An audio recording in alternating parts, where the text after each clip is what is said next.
அதிமுகவிற்கு எதிரி என்றால் அது திமுக மட்டுமே என முன்னாள் அமைச்சரும் அதிமுக மாநிலங்களவை உறுப்பினருமான சி.வி. சண்முகம் தெரிவித்துள்ளார். விழுப்புரம் நாடாளுமன்ற தொகுதி அதிமுக வெற்றி வேட்பாளர் பாக்யராஜ் அறிமுகம் மற்றும் செயல் வீரர்கள் கூட்டம் திருமண மண்டபத்தில் நடைபெற்றது. இதில் முன்னாள் அமைச்சரும் அதிமுக மாநிலங்களவை உறுப்பினருமான சி.வி. சண்முகம் கலந்து கொண்டு வேட்பாளர் பாக்யராஜை அறிமுகம் செய்து வைத்து சிறப்புரையாற்றினார். இந்த கூட்டத்தில் அதிமுக சட்டமன்ற உறுப்பினர்கள் சக்கரபாணி, அர்ஜுனன் மற்றும் தேமுதிக, எஸ்டிபிஐ, புதிய தமிழகம் கட்சி நிர்வாகிகள் உட்பட பலர் கலந்து கொண்டனர். கூட்டத்தில் பேசிய முன்னாள் அமைச்சர் சி.வி. சண்முகம், சென்னை முதல் கன்னியாகுமரி வரை பிரதமர் நடந்தே சென்றாலும் தமிழகத்தை பாஜக கைப்பற்ற முடியாது என கடுமையாக சாட்டினார். தமிழகத்தை பொறுத்தவரை நேற்றும் சரி, இன்றைக்கும் சரி, என்றைக்கும் சரி, நமக்கு எதிரி என்றால் அது திராவிட முன்னேற்ற கழகம் தான். இந்த ஏற்றம் அனைத்து இந்திய அண்ணா திராவிட முன்னேற்ற கழகம் தொடங்கப்பட்டதே திமுக ஒரு தீய சக்தி, கருணாநிதி ஒரு தீய சக்தி. அந்த திமுக அழிக்கப்பட வேண்டும் என்ற ஒரே நோக்கத்திலே தொடங்கப்பட்ட இயக்கம் தான் அனைத்து இந்திய அண்ணா திராவிட முன்னேற்ற கழகம். மோடி 10 தடவை இல்ல, 100 தடவை இல்ல, தமிழகத்திலே சென்னையிலிருந்து கன்னியாகுமரி வரைக்கும் நடந்தே சென்றாலும் இந்த தமிழகத்தை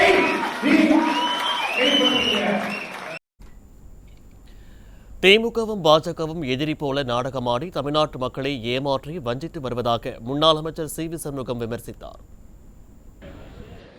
இந்தியாவுடைய நிலைமை என்ன, தமிழ்நாட்டுடைய நிலைமை என்ன?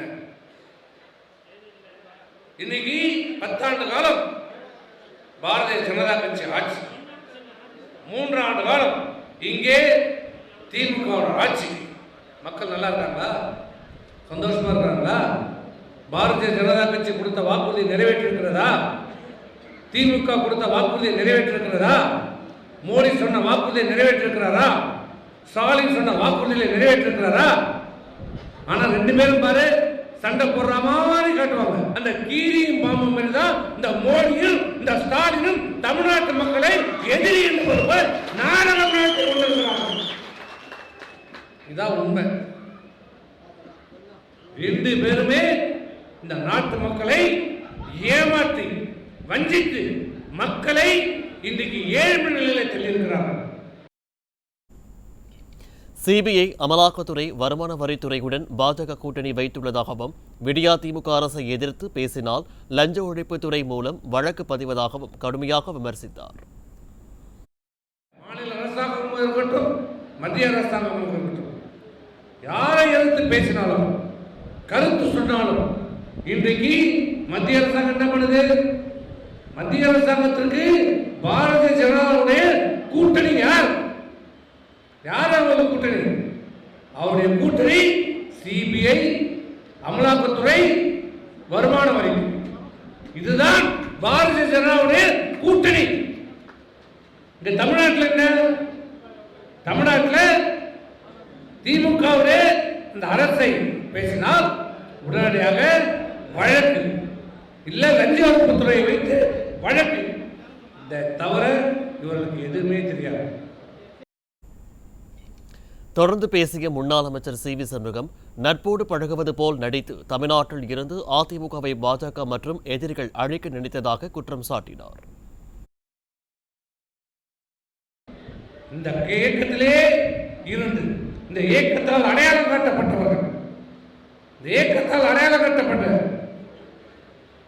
பல்வேறு பொறுப்புகளில் சட்டமன்ற உறுப்பினர், நாடாளுமன்ற உறுப்பினர், அமைச்சர், ஏன் முதலமைச்சர் பதவி வரை இந்த இயக்கத்துடைய தலைமை பொறுப்பு வரைப்பட்டவர்கள், எந்த திமுகவை எதிர்த்து தொடங்கப்பட்ட இந்த இயக்கம் அந்த திமுகவோடு கூட்டணி வைத்துக் கொண்டு சதி திட்டத்தை தீர்த்துக் கொண்டு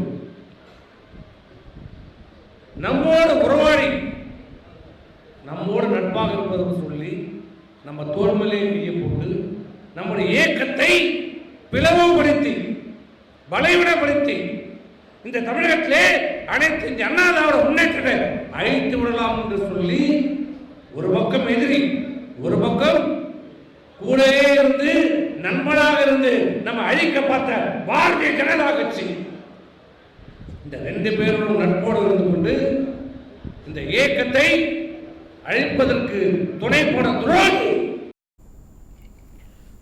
மேலும் பல்வேறு சூழ்ச்சிகளுக்கு மத்தியிலும் அதிமுக வலிமையான கட்சியாக உள்ளதாக முன்னாள் அமைச்சர் சி வி சண்முகம் பெருமிதம் தெரிவித்தார்.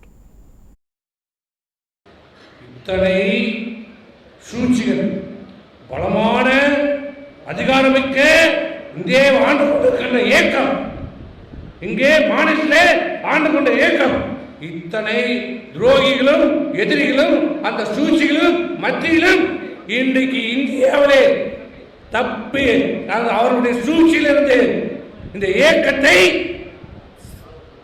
எந்தவித சேதாரமும் இல்லாமல் வலிமையாக உருவாக்கி இருக்கிறார். அது ஒரே இயக்கம், அனைத்து இந்திய அண்ணா திராவிட முன்னேற்ற கழகம் மட்டும்தான். பெருமையா சொல்றோம். கடந்த சட்டமன்ற தேர்தலில் பாஜகவுடன் கூட்டணி வைத்ததால் சிறுபான்மையினரின் வாக்கை இழந்ததாக முன்னாள் அமைச்சர் சி வி சண்முகம் தெரிவித்தார். மாண்புமிகு அம்மா அவர்கள் சொன்னார்களே, எனக்கு பிறகும் இந்த இயக்கம் 100 ஆண்டு காலத்திற்கும் நிலைத்து நின்று மக்கள் பணி ஆற்றும் என்று சொன்ன அந்த அம்மாவுடைய சொல் பலிக்க வேண்டும் என்றார். இந்த தேர்தலிலே நாம் வெற்றி பெற ஆகும், வெற்றி பெற்றே தீர வேண்டும்.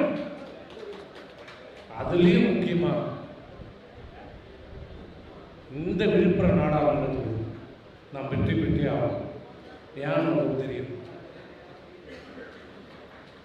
ஏன் உங்களுக்கு எல்லாருக்கும் நல்லா தெரியும்.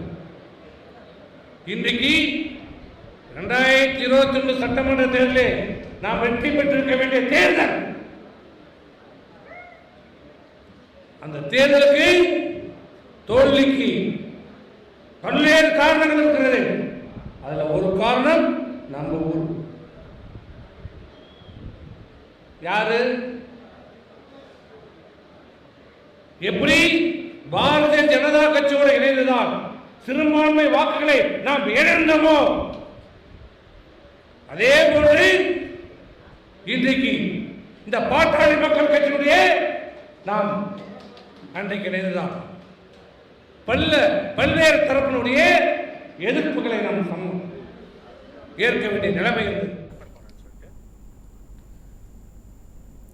தொடர்ந்து பேசிய முன்னாள் அமைச்சர் சி வி சண்முகம், பாஜகவுடன் கூட்டணி வைத்துள்ள பாமக நெய்வேலி 3வது சுரங்கத்தை மூடுவோம் என வாக்குறுதி அளிக்க முடியுமா என கேள்வி எழுப்பினார். இப்ப கேட்கிற அன்புமணி அவர்களை கேட்கிற, இப்ப நீங்க பாரதிய ஜனதாவோடு கூட்டணி வைத்திருக்கிறீர்களே, இப்ப அந்த 3வது சுரங்கத்தை உங்களால் நிறுத்த முடியுமா? தைரியம் இருக்கிறதா? அந்த வாக்குறுதியை உங்களால் கொடுக்க முடியுமா? நீங்க நான் செய்யறது செய்யணும், வாக்குறுதியாக பார்ப்போம்.